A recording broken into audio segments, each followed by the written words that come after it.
ওয়াইবাদুর রহমানিল্লাযীনা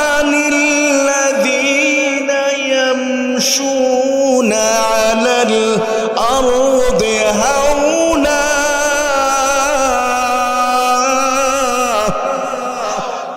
ওয়াইবাদুর রহমান, আল্লাহর একনিষ্ঠ বান্দা যারা হবে, আল্লাহর ভিআইপি বান্দা যারা হবে, জান্নাতে যারা হবে, তারা চরমভাবে বিনয়ী হবে। সুবহানাল্লাহ বলেন না?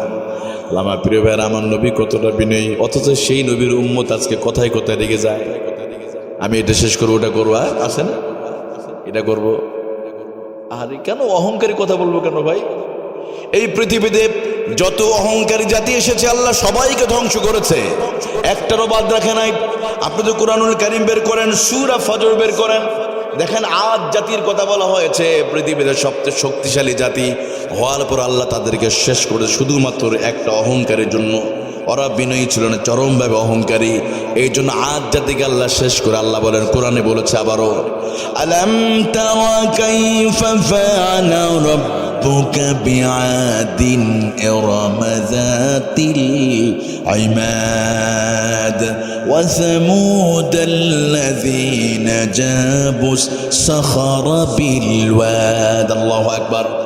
আল্লাহ বলেন, ও পৃথিবী মানুষ, তোমরা কি দেখো না আমি আল্লাহ তাআলা আদ জাতির সাথে আমি কেমন ব্যবহার করেছিলাম?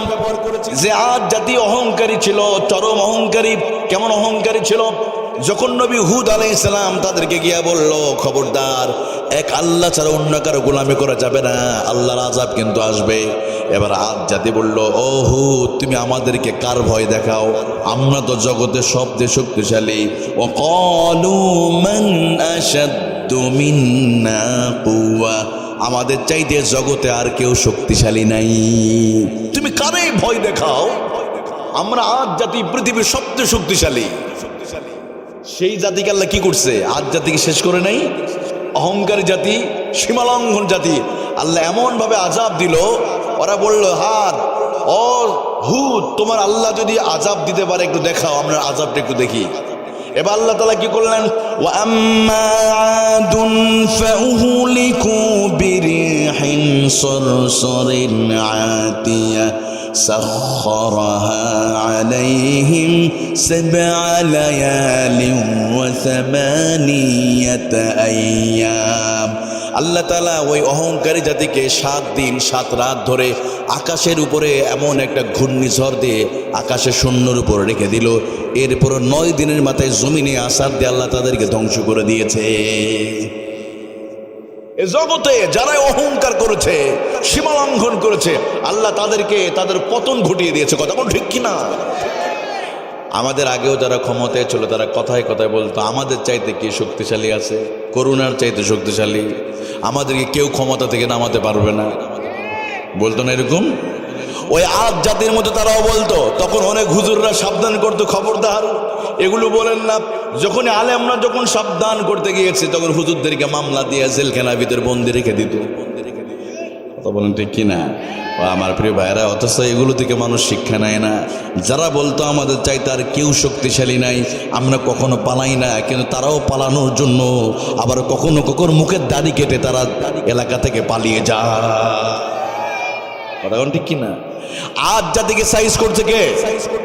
আরো জোরে বলেন। তাহলে এই জগতে যারাই অহংকারী করবে, আবার সামনে যদি কেউ অহংকারী করে, এটা যেই দলেরই হোক না কেন, যেই মতের হোক, যখনই যে জাতি চরম অহংকারী হবে, নবীর ওই সুন্নাত আদর্শ যখন থাকবে না, বিনয়ীটা যখন থাকবে না, একজন নেতার ভিতরে বিনয়ী থাকতে হবে। কথা বলেন ঠিক কিনা? মিনাল বায়ানি মা লাম ইয়ালাম فسبحان الذي لا يحصى امتنانه باللسان ولا بالقلم نشهد أن لا إله إلا الله وحده لا شريك له ونشهد أن سيدنا وسندنا وحبيبنا وطبيب قلوبنا ومولانا محمدا عبده ورسوله الذي أرسله بالحق بشيرا ونذيرا وداعيا إلى الله بإذنه وسراجا وقمرا منيرا فقد قال الله تعالى في كلامه المجيد وفي فرقانه الحميد شكل زبان سرد بولي أعوذ بالله من الشيطان الرجيم بسم الله الرحمن الرحيم إن الله وملائكته يصلون على النبي يا أيها الذين آمنوا صلوا عليه وسلموا تسليما اللهم صل عليه اللهم بارك عليه بلغ العلا بكماله شكرا بولي بلغ العلا بكماله كشف الدجى بجماله حسنت جميع خصاله صلوا عليه باطل سے دبنے والی اے آسمان ہی ہم جو بر کر چکا ہے تو امتحا ہمارا بلغ العلا بکمالہ کشف الدجى بجمالہ حسنت جميع خصاله صلوا عليه لا إله إلا الله لا إله إلا الله لا إله إلا الله لا إله إلا الله محمد رسول الله صلى الله عليه وسلم নিমুরিয়া পূর্বপাড়া পুরাতন ঈদগাহ মাঠ সংলগ্ন গুরুস্থান ও যুব সমাজ উদ্যোগে আয়োজিত বিশাল মুবারক মুতাবারক তাফসীর কুরআন মাহফিলের জনাব মুআজ্জাজ মুহতারাম সম্মানিত সভাপতি হযরতুল আল্লাহ মাওলানা আশরাফ আলী সাহেব মুহতামিম জামিয়া হুসাইনিয়া এমদাদুল উলুম মাদ্রাসা মন্ডল সেন আল্লাহ তাআলা তার গোলামকে আল্লাহ তাআলা ওনাকে কবুলে মঞ্জুর করুন বলে আমিন। মাহফিলের সভাপতি একজন আলেমকে বানিয়েছেন। আমি যুবকদেরকে ধন্যবাদ জানাই। কোরআনে মাহফিলের সভাপতি কে হবে ভাই?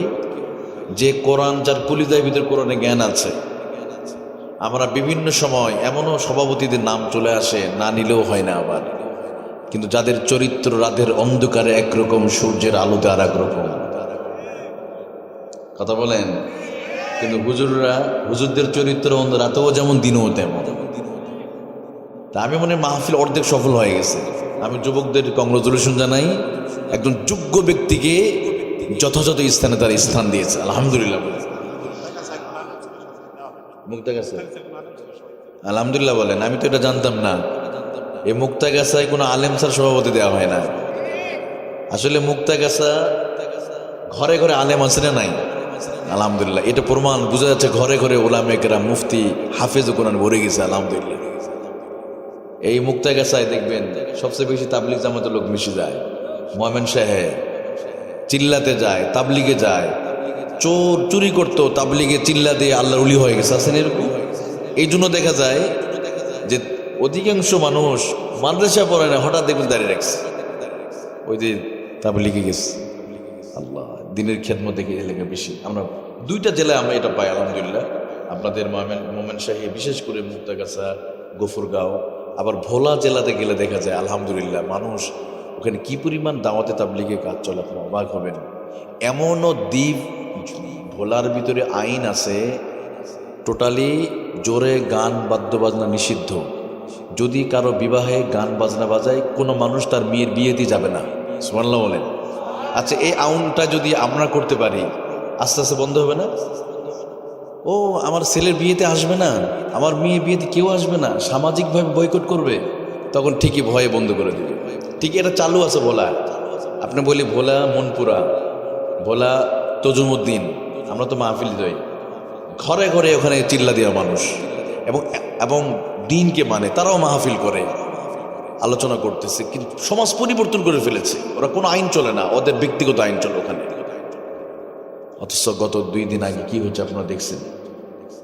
আল্লাহ বুঝার তৌফিক দান করে, আমিন। সহসভাপতি হিসেবে নাম রয়েছে আল্লাহ হযরত মাওলানা জাবেদ আলী সাহেব, সাবেক ইমাম, নিমুরিয়া পুরাতন ঈদগাহ মাঠ। আল্লাহ তাআলা ওনাকেও কবুল করেন। দুজনে আলেম। আলোচনারীকে ধন্য করেছে হযরত আল্লাহ মাওলানা শামসুল হুদা সাহেব। আলোচনারীকে ধন্য করে হযরত মাওলানা মাহমুদুল হাসান আরাফাত সাহেব।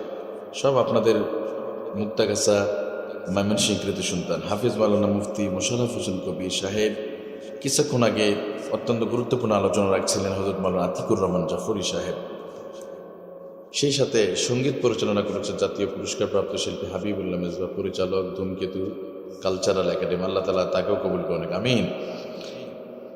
আপনাদের সন্তান বেশি এদিকে না আলেম, এই মানে পোস্টটা দেখলে বোঝা যায় আলহামদুলিল্লাহ। সেই সাথে স্টেজের বাহিরে অনেক উলামায়ে কেরাম আছে যারা এই জাতির রাহবার। সেই সমস্ত উলামায়ে কেরাম সম্মুখ মানে সম্ভবত আমার একান্ত বৃত্তিতুল্য দাড়িপাকা মুরব্বী বাবাজিরা, তারুণ্যের উচ্ছ্বাস, আমার প্রিয় কলিজার টুকরা যুবক ভাইয়েরা, স্নেহের আদরের সোনামণিরা, পর্দার অন্তরালে অবস্থানরত সর্বগুণে গুণান্বিতা আবেদা সালেহা তাহেরা, আমার মা বোনেরা, মোবারক এ মাহফিল আওয়াজ যতদূর যাদের কর্ণকুহুরে আওয়াজ পৌঁছে যাচ্ছে, আলোচনার সূচনা লগ্নে সালাম নিবেদন করছি। আসসালামু আলাইকুম ওয়া রাহমাতুল্লাহি ওয়া বারাকাতুহু। সম্মানিত প্রিয় বন্ধুগণ, প্রিয় ভাই সব, কোরআনের এই মাহফিল আসতে পেরে খুশি না বেজার? আপনারা খুশি হয়েছেন? এখানে আপনারা বসার কারণে আল্লাহ আপনাদের সম্মানও বাড়িয়ে দিয়েছে। শুধু বাড়িয়ে দিয়েছে এমনটি নয়, এখানে বসার কারণে আপনাদের মুখের আওয়াজ আল্লাহর কাছে পছন্দ হয়ে গেছে। অতএব এখানে বসে সুবহানাল্লাহ বলবেন, সুবহানাল্লাহ বলবেন, মুক্তাগাছার এই মাটিতে বসে আওয়াজ পৌঁছে যাবে আল্লাহর আরশ আজিমে। আর একটু আসতে বলুন, আর একটু আসতে। আমাদের দেশে তো উল্টা হয়, আসতে বলে ধরে নাকি। আচ্ছা, বিজ্ঞানের দৌড় সর্বোচ্চ কত দূর পর্যন্ত? চাঁদ পর্যন্ত, তাই না? আপনারা জানেন বিজ্ঞান সর্বোচ্চ চাঁদে গিয়েছিল 1969 সালে। নেইল আর্মস্ট্রং অলড্রিন আর লাইকা নামক একটা কুত্তা নিয়ে চাঁদে গিয়েছিল। বছরটা ছিল 1969, আজ থেকে প্রায় 56 বছর আগে। তাহলে বিজ্ঞানের দৌড় চাঁদ পর্যন্ত, কিন্তু কোরআনের মাহফিলের মুসল্লিদের সুবহানাল্লাহর আর জিকিরের দৌড় আল্লাহ আরশ আজিম পর্যন্ত। এই জন্য কৃপণতা করা যাবে? আমরা তাকবীর দেব, সুবহানাল্লাহ বলবো ইনশাআল্লাহ। কষ্ট হবে আপনাদের? কারণ শীতের ভিতরে বললে শরীরে গরম হয়ে যাবে আর শয়তান দূরে পালিয়ে যাবে ইনশাআল্লাহ। সম্মানিত প্রিয় বন্ধুগণ, চলুন যে মহান মানিব আমাদেরকে এই শৈতীষ্ণ আবহাওয়া উপেক্ষা করে, প্রচণ্ড শীতকে উপেক্ষা করে আল্লাহর ভালোবাসায়, আল্লাহর মোহাব্বতে, যে মহান মানিব এ জনপদে হাজারো মানুষের মধ্য থেকে বাছাই করে নির্বাচিত করে মনোনীত করেছেন, সে আল্লাহর শিখানো ভাষায় তার দেওয়া জবানে ভাব আবেগ আর অনুভূতি উজাড় করে কণ্ঠে কণ্ঠে মিলে কালিমাতুশ শুকুর আদায় করে সকলে বলছে আলহামদুলিল্লাহ।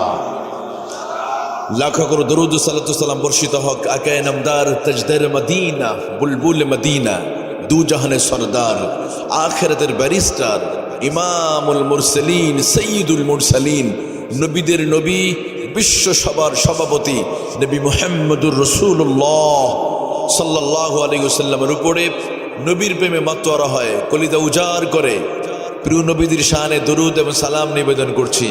আমরা সকলে বলছি সাল্লাল্লাহু আলাইহি ওয়াসাল্লাম। সম্মানিত বন্ধুগণ, শুকরিয়া আদায় করলাম কার? এদিকে আল্লাহর নাম উচ্চারণ করলে কোনো গুনাহ হবে? কোনো মামলা হবে নাকি? এখনো ভয় আছে? স্বৈরাচাররা আপনাদের মামলা দিবে নাকি? ভয় আছে নাকি? তাহলে আওয়াজ দিয়ে বলতে হবে শুকরিয়া আদায় করলাম কার? আরো জোরে, আরো জোরে শুকরিয়া আদায় করলাম কার? আকাশের মালিক কে? জমিনের মালিক কে? এই জমিনে গোলামি করবো কার জন্য? স্ত্রীকে পিটাবো কার জন্য? একজন ঠিক বলছে না, এইদিকে পিটায় না, আমাদের ওইদিকে যৌতুক না দিলে একটু মাঝে মাঝে আদর করে। তো মুক্তাগাছা যৌতুক নাই আলহামদুলিল্লাহ। হুজুর আছে নাকি? একটু আছে না? আপনাদের আলহামদুলিল্লাহর আওয়াজ বলে দিয়েছে, আছে না নাই? না প্রিয় ভাইরা, আমরা যৌতুক দিব না, নিব না। ওই যে ভোলার কথা বলছিলাম, ওই এলাকায় যৌতুক উঠে গেছে আলহামদুলিল্লাহ। আমরা যৌতুক দিব না, নিব না। রাজি আছে তো ইনশাল্লাহ? কারণ যে যৌতুকের টাকায় টুপি নেবেন ওই টুপিতে নামাজ হবে না, ওটা হারাম। রাস্তায় ছুরি নিয়ে ডাকাতি দিয়ে যে গুনাহ হবে, অন্যের মেয়েকে পুঁজি করে, বউকে পুঁজি করে ডিমান্ড আদায় করলে ছিনতাই করা গুনাহ তার আমলনামা আল্লাহ দিয়ে দিবে। আস্তে করে নাউজুবিল্লাহ, আমরা এটা নিব না, নিয়ে ফেললে দিয়ে দেবো আবার, তাই না পীর ভাইরা? আমরা আবেগে বলে ফেলেছি। আমাদের সবকিছু হবে কার জন্য? নামাজ হবে কার জন্য? মাশাআল্লাহ, আজকে বসেছি আল্লাহর জন্য, আল্লাহ আমাদের কবুল করুন, আমিন। সম্মানিত বন্ধুগণ, আমি খুব সময় নেব না, সরাসরি আলোচনা চলে যেতে চাই। আমি শুরুতে বলি একটু, আমরা এমন একটা সময় এখানে আলোচনায় বসেছি যখন পৃথিবীর কোথাও শান্তি নাই। শান্তি আছে পৃথিবীতে? বাংলাদেশ কেন, গোটা পৃথিবী 295টা স্বাধীন রাষ্ট্র, গোটা পৃথিবীতে দেখেন, যারা মানবতা ফেডওয়ালা বলে যে আমেরিকা, ওই আমেরিকাতেও শান্তি নাই।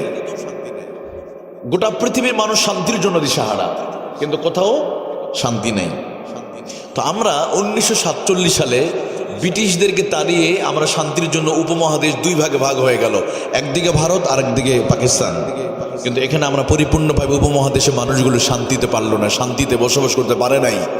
ফলশ্রুতিতে 1971 সালে আবারও আমরা ডিভাইডেড হয়ে গেলাম একটু শান্তির জন্য।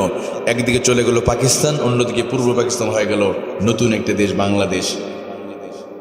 1971 থেকে নিয়ে বর্তমান সময় পর্যন্ত 54টি বছর পেরিয়ে গেছে।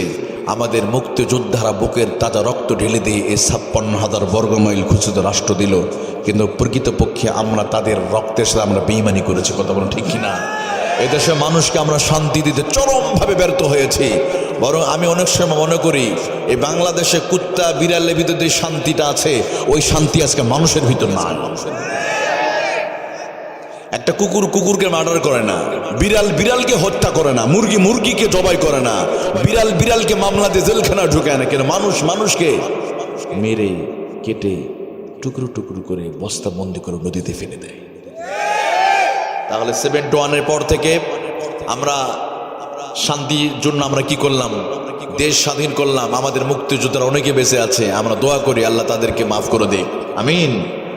এবার আসেন, দীর্ঘদিন পরে আবার জুলাই আন্দোলনে আবারও এদেশের মানুষকে শান্তি দেওয়ার জন্য এদেশের তৌহিদি জনতা, আপামর জনসাধারণ জুলাই আন্দোলনে আবার রক্ত দিয়ে দেশকে আবার নতুন করে আমরা কি করে স্বৈরাচার তাড়িয়ে দেশকে শান্তি দেওয়ার স্বপ্ন দেখেছিলাম। আবার এমন একজন মানুষকে ক্ষমতায় বসালাম যিনি নিজেও শান্তিতে নোবেল পাইছে। কথা বলেন ঠিক কিনা? ওই বুজুর্গের নাম কি? ডক্টর ইউনূস। মাশাআল্লাহ, দোয়া ইউনূস না, ডক্টর ইউনূস। উনি নিজেও শান্তিতে নোবেল পেয়েছে। ডক্টর ইউনূস কিছু কিছু ক্ষেত্রে সফল হতে পারলেও তিনি সামগ্রিকভাবে সফল হতে পারে নাই। সব দিক দিয়ে সফল হতে তিনি এখনো পারেন নাই। তার মানে বোঝা গেল 1947 সাল থেকে ব্রিটিশ তাড়ালাম শান্তির জন্য, আমরা ব্যর্থ হয়েছি। 1971 সালে পাকিস্তানকে তাড়িয়ে শান্তির জন্য রক্ত দিয়েছি, 54 বছর চলে গেল, শান্তি পাই নাই। আবারও জুলাই আন্দোলনে আবার শান্তিতে নোবেল পাওয়া ব্যক্তিকে ক্ষমতায় বসানো হলো, তিনিও আমাদের শান্তি দিতে পারলো না। কারণ হলো একটাই, তারা কেউ কোরআনুল কারীম দিয়ে রাষ্ট্র পরিচালনা করে না। কথা বলো ঠিক কিনা?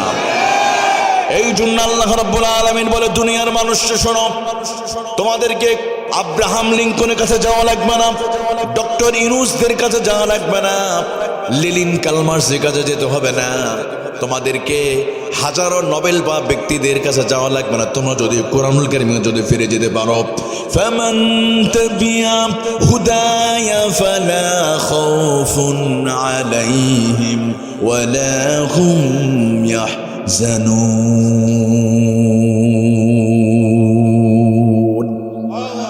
যদি তোমরা কোরআনুল কারীমকে যদি মেনে নিতে পারো, কোরআনে আইন দিয়ে ব্যক্তি সমাজ যদি পরিচালনা করতে পারো, আল্লাহ তাআলা বলে কোনো ভয় থাকবে না।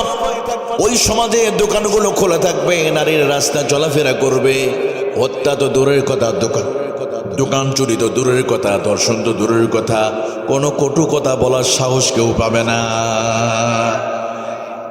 লা খাউফুন আলাইহিম ওয়ালা হুম ইয়াহজানুন।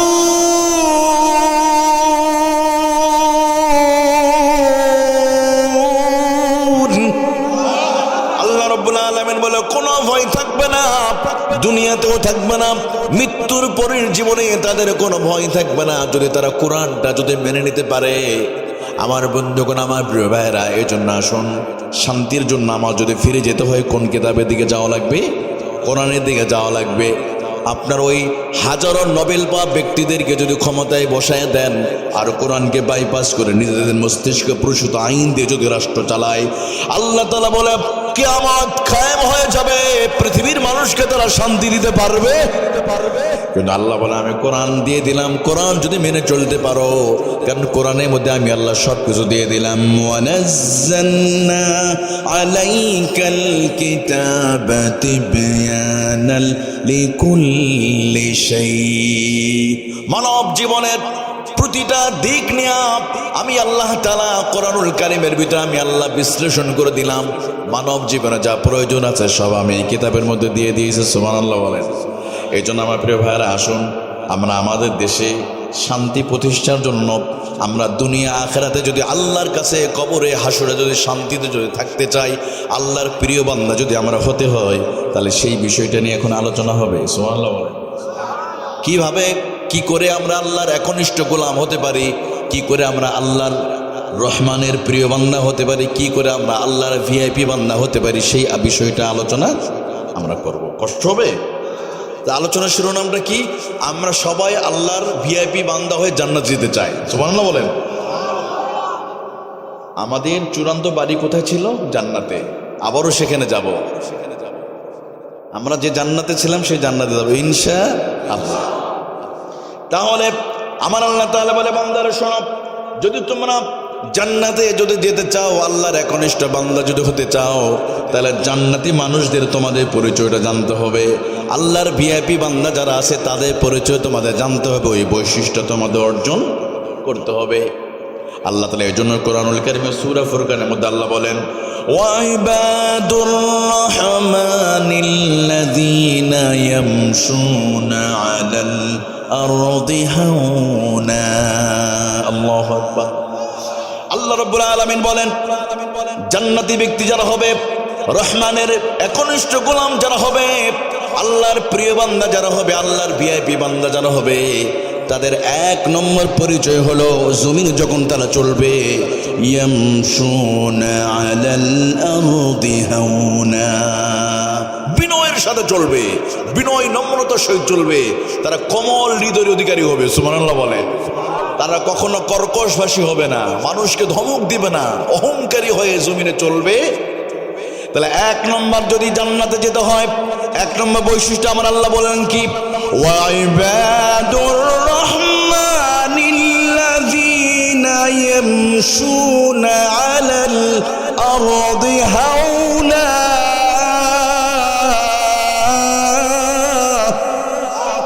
আমার আল্লাহ বলেন তাদের এক নম্বর বৈশিষ্ট্য হলো তারা বিনয়ী হবে। জমিনে যখন তারা চলবে, বিনয়ের সাথে চলবে।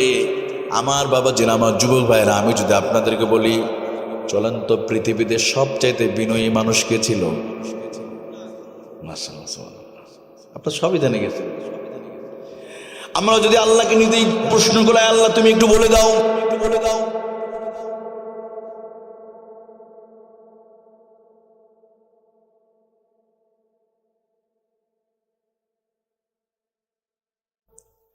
পৃথিবীতে সবচেয়ে বিনয়ী কে ছিল? আমার আল্লাহ বলেন, ফাবিমা রাহমাতিন মিনাল্লাহি লিনতা লাহুম ওয়ালাউ কুনতা ফাযযান গালিযাল কলবি লানফাদ্দু মিন হাওলিক। ও নবী, আপনাকে আমি আল্লাহ বিনয়ী করে পাঠিয়েছি। আপনি যদি বিনয়ী না হতেন, লানফাদ্দু মিন হাওলিক, মক্কার মুশরিকগুলো তারা আপনার থেকে মুখ ফিরিয়ে নিত। লানফাদ্দু মিন হাওলিক। আবু বকর ওমর ইসলাম গ্রহণ করতো না যদি আপনি বিনয়ী না হতেন। তাহলে আল্লাহ বলছেন বিনয়ী সবচেয়ে কে? রাসূলুল্লাহ সাল্লাল্লাহু আলাইহি ওয়াসাল্লাম। আমার নবী কতটা বিনয়ী। একবার এক ইহুদি তার তাওরাত পড়তে গিয়ে, আখিরি জামানার নবীর বৈশিষ্ট্য কেমন হবে, আখিরি জামানার বৈশিষ্ট্য, তার আচরণ ব্যবহার কেমন হবে, তাওরাতের মাঝে আল্লাহ তাআলা সবগুলো লেখা আছে। ওই পণ্ডিত রসুলুল্লাহকে পরীক্ষা করার জন্য তিনি একবার সিদ্ধান্ত নিল আমার নবীর ভিতরে কতটা বিনয় কতটা সবর আছে। তিনি একবার চিন্তা করলো এবার মুহাম্মদকে আমি পরীক্ষা করতে হবে। সুবহানাল্লাহ বলেন। ইহুদি রসুলুল্লাহর কাছে গিয়ে বলো, ও মুহাম্মদ, তুমি জানো আমি একজন ইহুদি, চলো তোমাকে আমার বাড়িতে একজন মেহমান হিসেবে আমি তোমারে দাওয়াত দিতে চাই। মুহাম্মদ, তুমি কি আমার দাওয়াত কি কবুল করবে না? আমি গরিব মানুষ, ইহুদি। নবী বলে আলহামদুলিল্লাহ। সুবহানাল্লাহ বলেন। কেউ দাওয়াত দিলে গ্রহণ করতে হয়। নবীজি গ্রহণ করলেন, ওই ইহুদির বাড়িতে সময় মতো চলে গেলেন। রাসূলুল্লাহ ওই ইহুদির বাড়িতে যাওয়ার পরে ইহুদি আমার নবীকে অপমান করলো, মুহাম্মদ এতিমের বাচ্চা, এতিম, তোর কে দাওয়াত দিছে, চলে যাও। আমার নবীকে অশ্লীল ভাষায় এমন শব্দ প্রয়োগ করেছে যে অটোমেটিকলি আপনি রেগে যাবেন। মূলত পরীক্ষা করছে কারে? রাসূলুল্লাহকে, কারণ সে তাওরাত পড়েছে, ওই বৈশিষ্ট্য খুঁজছে। আর রাসূল শেষ জামানা যে নবী হবে তার নাকি একটা বৈশিষ্ট্য, সে চরম বিনয়ী হবে, সবরকারী হবে। নবীকে অপমান করল, তোমাকে তো আমি দাওয়াত দেই না, তুমি কেন এসেছো আমার বাড়িতে? আরো মেহমানের সামনে রাসূলুল্লাহকে অপমান করল। আমার নবী কোনো কথা না বলে তিনি মাথা নিচু করে চলে গেলেন। আবার কয়েকদিন পরে ইহুদি রাসূলুল্লাহর কাছে গিয়ে বলল, মুহাম্মদ, আমার বাড়িতে একটা অনুষ্ঠান তোমার মেহমান হিসেবে নিতে চাই। নবীজি কোনো কথাই বললেন না, একটি বারের জন্য বললেন না তুমি অমুক দিন কেন তুমি আমারে অপমান করেছো। রাসূলুল্লাহ কোনো কথা না বলে আবার দাওয়াত গ্রহণ করলেন। সুবহানাল্লাহ বলেন না। আচ্ছা, আমাদেরকে এমন কি অপমান করলে আমরা কি বলতাম? তুমি অমুক দিন অপমান করেছো, আবার আমার সামনে এসছো। কিন্তু নবীজি কোনো আর্গুমেন্ট করলেন না। দেখেন কতটা বিনয়ী, কতটা বিনয়ী। এবার রাসূলুল্লাহ সাল্লাল্লাহু আলাইহি ওয়াসাল্লাম আবার দ্বিতীয়বারের মতো তার বাড়িতে চলে গিয়েছে। এবার ইহুদি নবীকে আবার অপমান করলো, ও মুহাম্মদ, তোমারে কে দাওয়াত করেছে? তোমার মতো এতিমের বাচ্চা, এতিম আমি তো দাওয়াত করি না, যাও এখান থেকে চলে যাও। আরে দয়ার নবী, কামলিওয়ালা নবী, রহমাতুল লিল আলামিন কোনো কথা বললেন না, কোনো প্রতিবাদ না করে আমার নবী সেখান থেকে চলে আসলেন। আবার কয়েকদিন পরে ইহুদি আবার রাসূলুল্লাহর কাছে গিয়েছে, মুহাম্মদ, আমি এর আগে ভুল করেছি, চলো তোমাকে আমার বাড়িতে দাওয়াত দিতে মেহমান হিসেবে তোমার নিয়ে যেতে চাই। আবার তৃতীয়বারের মতো বিশ্বনবী মুহাম্মদুর রাসূলুল্লাহ সাল্লাল্লাহু আলাইহি ওয়াসাল্লাম ইহুদির বাড়িতে তিনি চলে গেলেন। ইহুদি আবার অপমান করেছে। এবার নবী কোনো কথা না বলে মাথা নিচু করে চলে যাচ্ছে।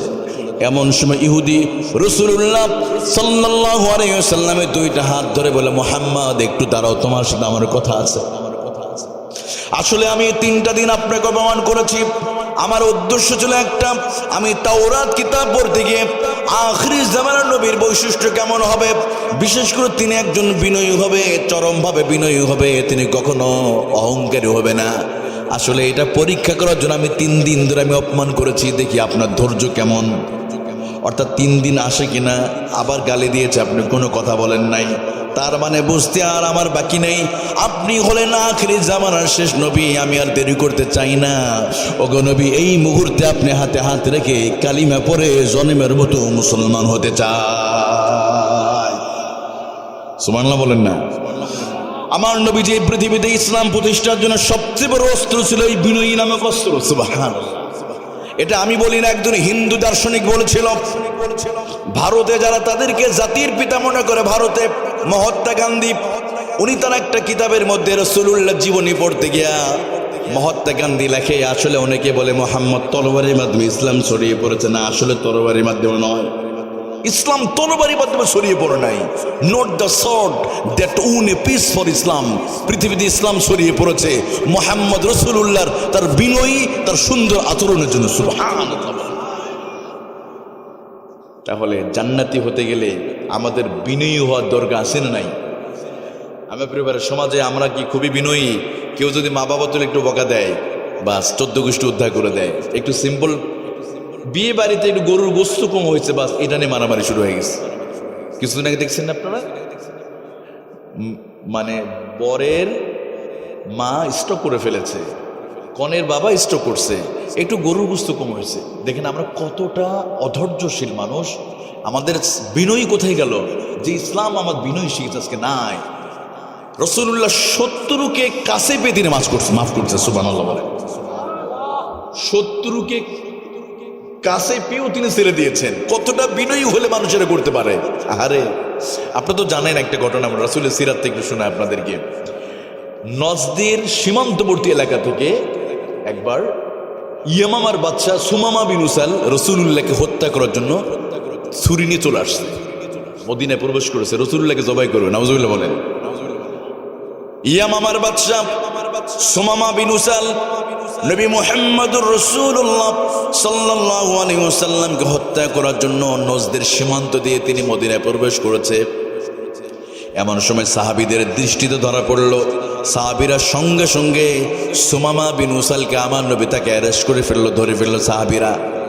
2 হাত 2 পা মসজিদে নববীর সামনে রশিদে বেঁধে রাখা হয়েছে। এবার নবীজি বলল, আমার সাহাবীরা শোনো, খবরদার ওই সুমামা বিন উসালের সাথে তোমরা খারাপ ব্যবহার করবে না। সুমামা বিন উসাল যে রাসূলুল্লাহকে জবাই করার জন্য এসেছিল। আমি একটু মেহেরবানি করে বলি, যারা দূর থেকে শুনছেন, যারা এখানে বসে শুনছেন, যেই ধর্মের হোক, যেই বর্ণের হোক, সবার জন্য এখানে শিক্ষা আছে না নাই? কোরআনে মাহফিল শুধু মুসলমানদের জন্য নয়। আচ্ছা বলেন তো, কোরআন কি মুসলমানদের সম্পত্তি না গোটা পৃথিবী মানুষের জন্য? ভাই, হুদাল্লিল মুসলিমিন বলছে না, হুদাল্লিন নাস। হিন্দু হোক খ্রিস্টান সবাই মাহফিলে বসবেন, দূরে থাকলে আপনারা শোনেন। দেখেন আমার নবী কতটা বিনয়ী ছিল। আমার নবী কোনকে নাচিনে কত কিছু বলে। আহারে, রাসূলুল্লাহর জীবনী পড়তে গিয়ে কত মানুষ ইসলাম গ্রহণ করে ফেলেছে, তাই না? আমরা এই আয়াতের সাপোর্টে আলোচনা করছি। রাসূল কতটা, জান্নাতে যেতে গেলে আপনাকে বিনয়ী হতে হবে। এই অস্ত্র ছাড়া কোনোদিন জান্নাতে যাওয়া যাবে না। কিন্তু এই অস্ত্রটা অভাব আমাদের সমাজে। আমাদের সমাজে এটা নাই। এইটাই আমরা রেগে গিয়ে কি করি, অন্যের টিউবওয়েলের পানি বন্ধ করে দেই, রাস্তা বন্ধ করে দেই, জমি দখল করি না? করি। এই জন্য আমি বলছিলাম যে সুন্দরবনে রয়্যাল বেঙ্গল টাইগার আছে। এমন কোনোদিন কি শুনেছেন টাইগারকে মেরে ফেলছে? Lion never kills lion. সিংহকে হত্যা করে না, বাঘকে মারে না, শেয়ালের রাস্তা বন্ধ করে না, মানুষের রাস্তা বন্ধ করে। তাহলে আমাদের হৃদয়টা পাষাণ হয়ে গেছে। এখন আমাদের বিনয়ী নামে অস্ত্রটা বেশি প্রয়োজন। কথা বলেন ঠিক কিনা? অনেক লম্বা আলোচনা করা যাবে, কিন্তু আজকে আমাদের নিজেদের ভিতরে বিনয় নাই, আমার ভিতরেই নাই। তাহলে বিনয়ীটার দরকার আছে না নাই ভাই? চলুন, আমার রাসূলুল্লাহ কতটা বিনয়ী ছিল দেখেন। 70 রাসূলুল্লাহকে জবাই করতে আসে তলবারি নিয়ে, সাহাবীরা ধরছে, 2 হাত 2 পা মসজিদে নববীর সামনে খুঁটির সাথে বেঁধে রাখছে। নবীজি তার কাছে গিয়ে বলছে, সুমামা তুমি কেমন ব্যবহার আমার কাছে আশা করো? তুমি কোনো কথা বলে মাথা নিচু করে আছে। নবীজি এই সুযোগে দিনের ইসলামের বিধানে দাওয়াত দেওয়া শুরু করছে। মাঝে মাঝে কোরআনে কথা বলে। 1 দিন 2 দিন 3 দিন চলে যায়, রাসূলুল্লাহ শুধু বারবার কোরআনে কথা পৌঁছায় দেয়। 3য় দিনের মাথায় রাসূলুল্লাহ ছাগলের দুধ আছে না, বকরি দুধ দহন করে তার কাছে নিয়ে গেছে। সুমামা বিন উসাল 2 হাত 2 পা বাঁধা, কিভাবে দুধ পান করবে? দয়ার নবী, কামলিওয়ালা নবী, রাহমাতুল লিল আলামিন নবী মুহাম্মদুর রাসূলুল্লাহ সাল্লাল্লাহু আলাইহি ওয়াসাল্লাম নিজে দুধটা সুমামা বিন উসালরে পান করে দিলেন। সুবহানাল্লাহ বলেন। আহারে, সাহাবীরা অবাক হয়ে, নবী কি করলেন এটা? যেই সুমামা আপনাকে হত্যা করার জন্য মদিনায় প্রবেশ করেছে আর আপনি তার দুধ খাওয়ান, এটা কেমন আচরণ নবীজি? এটা কি করলেন আপনি? ওরে দুধ কলা খেয়ে বড় করছেন, ও তো সারা পেরলে আবারও আপনার জবানা করে শেষ করে দিবে। নবীজি বললেন, তোমরা হয়তো জানো না আমার সাহাবীরা, আমি যা জানি তোমরা তা জানো না। এক পর্যায়ে নবীজি বললেন, আমার সাহাবীরা রে শোনো, আমি তোমাদের বলে দিলাম, তোমরা এই মুহূর্তে সুমামা বিন উসালের 2 হাত 2 পায়ের রশিটা জনমের মতো তোমার ছেড়ে তার উন্মুক্ত করে দাও। সাহাবীরা বলল, নবী এটা কি বলেন আপনি? আমরা তাকে ছেড়ে দেব? সুযোগ পেলে তো আপনি আবার শেষ করে দিবে। নবীজি বললেন, না কোনো সমস্যা নেই, তোমরা তার হাত পা ছেড়ে দাও। এবার সুমামা বিন উসালের দিকে তোমার তাকাও, সে কোন দিকে যায়? সে কি ইয়ামামার দিকে যায় কিনা মদিনার দিকে যায়? যখন হাত পা রশি ছেড়ে দেওয়া হলো, সুমামা বিন উসাল ইয়ামামার দিকে না দিয়া মসজিদে নববীর দিকে এসে ওযু করে গোসল করে পুত পবিত্র হয়ে রাসূলুল্লাহর কাছে 2টা হাত নত করে বলল, নবী আমি চিনতে পারি না, আমি বুঝতে পারি নাই, আপনাকে হত্যা করার জন্য এসেছিলাম, তরবারি সহ ধরা পড়েছি। আপনি চাইলে আমার 2 খণ্ড করতে পারতেন, খণ্ড খণ্ড করে শহীদ করে দিতে পারতেন, শেষ করে দিতে পারতেন। সেই ক্ষমতা, সেই শক্তি আপনার কাছে ছিল, কিন্তু আপনি 3 দিন ধরে আমার কিছু করেন নাই, বরং আপনি আমার মেহমানদারি করেছেন। 3 দিন ধরে আপনি ভালো ব্যবহার করেছেন, তার মানে আমার আর বুঝতে পারিনি। আমি এতদিন চিনতে পারি নাই নবী, আমার ভুল বুঝতে পেরেছি। আমি আর দেরি করতে চাই না, এই মুহূর্তে আপনি আপনার দলের কাতারে আমারে শামিল করে নেন। ওয়াইবাদুর রহমানিল্লাযীনা ইয়ামশুনা আলাল আরদি হাওনা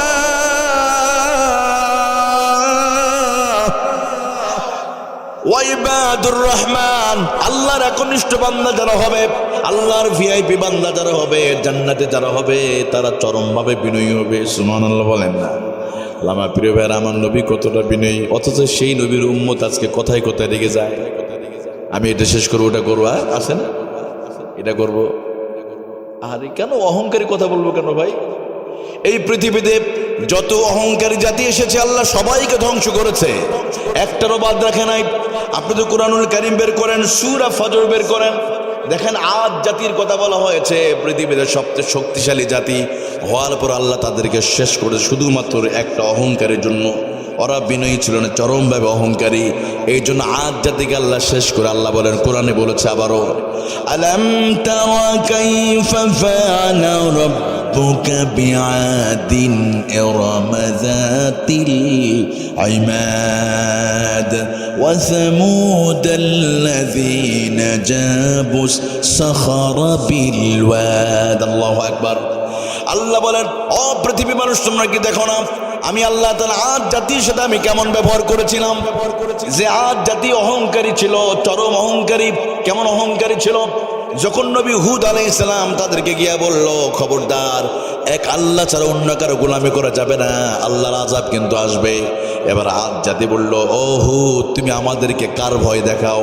আমরা তো জগতের সবচেয়ে শক্তিশালী। ও ক্বালু মান আশাদ্দু মিন্না কুওয়া, আমাদের চাইতে জগতে আর কেউ শক্তিশালী নাই, তুমি কারে ভয় দেখাও? আমরা আদ জাতি পৃথিবীর সবচেয়ে শক্তিশালী। সেই জাতিকে আল্লাহ কি করছে? আদ জাতিকে শেষ করে নাই? অহংকারী জাতি, সীমালঙ্ঘন জাতি, আল্লাহ এমন ভাবে আযাব দিল, ওরা বলল, হাত ও হুদ, তোমার আল্লাহ যদি আযাব দিতে পারে একটু দেখাও, আমরা আযাবটা একটু দেখি। এবার আল্লাহ তাআলা কি করলেন? ওয়া আম্মা আদুন ফাউহলিকু বিরিহিন সরসরিন আতিয়া সাখখারাহা আলাইহিম সাবআ লায়ালিন ওয়া সামানিয়াতা আইয়াম। আল্লাহ তাআলা ওই অহংকারী জাতিকে 7 দিন 7 রাত ধরে আকাশের উপরে এমন একটা ঘূর্ণিঝড় দিয়ে আকাশে শূন্যর উপর রেখে দিল।